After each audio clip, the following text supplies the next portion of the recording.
Hello, everyone. I'm Sharon Jaddernack, the Executive Director at the Petersburg Symphony Orchestra. Here with me today is Lucretia Davis, one of the orchestra's musicians. Lucretia, tell us what you do in the Petersburg Symphony. Hi, I play the violin in the Petersburg Symphony Orchestra, and I also serve as concertmaster for the organization. Great, and tell us what the concertmaster does. The concertmaster, in essence, is like the conductor's right hand. So when Ulysses Kirksey may need additional materials, I'll grab them for him. Or if in his absence, one of the assistant conductors can't be there, I'll take over the roles.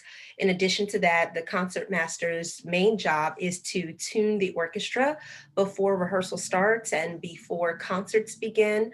So I take care of those things as well.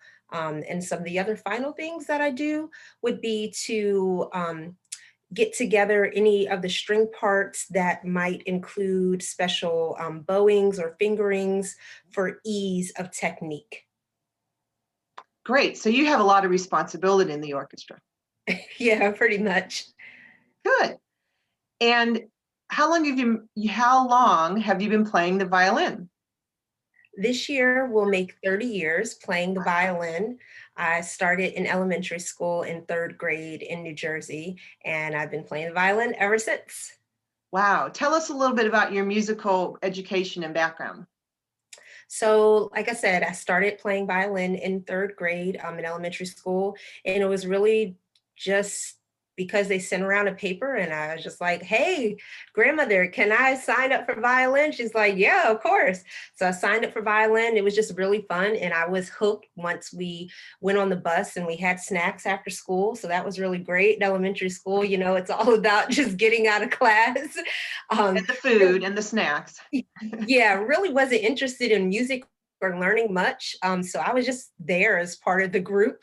And then in middle school, my interest started to peak a little bit more. And I started to take private violin lessons, and I took lessons with Yonga Suk in the Philadelphia area from the Settlement Music School.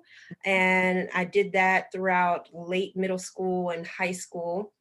And then afterwards, I graduated from high school in Southern New Jersey, and I went to study music education at Virginia State University, where I also took violin lessons and played in the symphony, and did a whole host of other education related, this and that.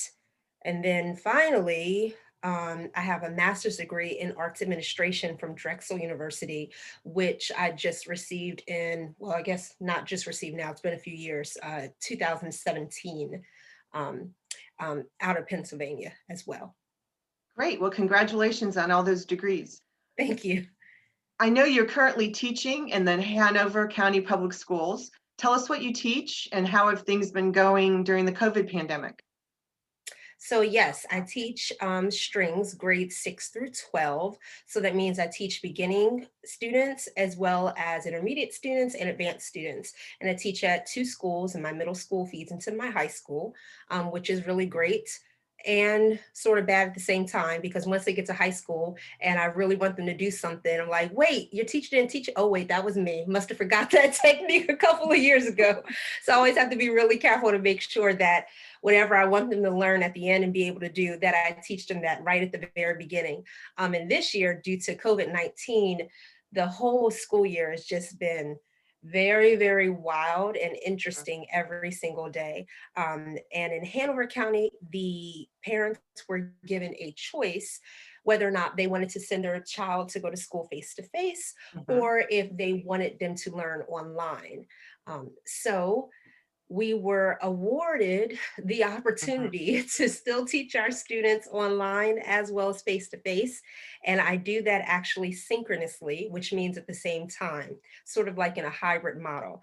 It Mhm. is very difficult, but it has been getting much better through the months. And tomorrow starts semester 2. So I'm kind of looking forward to it, and kind of not at the same time. Who knows what new technology challenges I'll face tomorrow and the days ahead.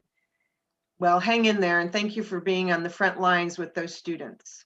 I know it's a challenge right now. So can you share a memory or two with us about your time in the Petersburg Symphony? Yes, I started playing in the orchestra in 2001 when I went to Virginia State University. And it's always been a pretty great experience. And Ulysses Kirksey has always been right there to help me with anything that I've needed. So he started off as like my teacher and my mentor, and then kind of, still my conductor because I was taking the class. And then eventually that became something, more us working kind of side by side and me not being the student, but being, an even more valuable member of the orchestra. And that's been really great just to go through that progression and for, everyone to just see that. And I enjoyed the concerts a lot. Some of my favorites are when we perform at the Beacon Theater. Those are always really great.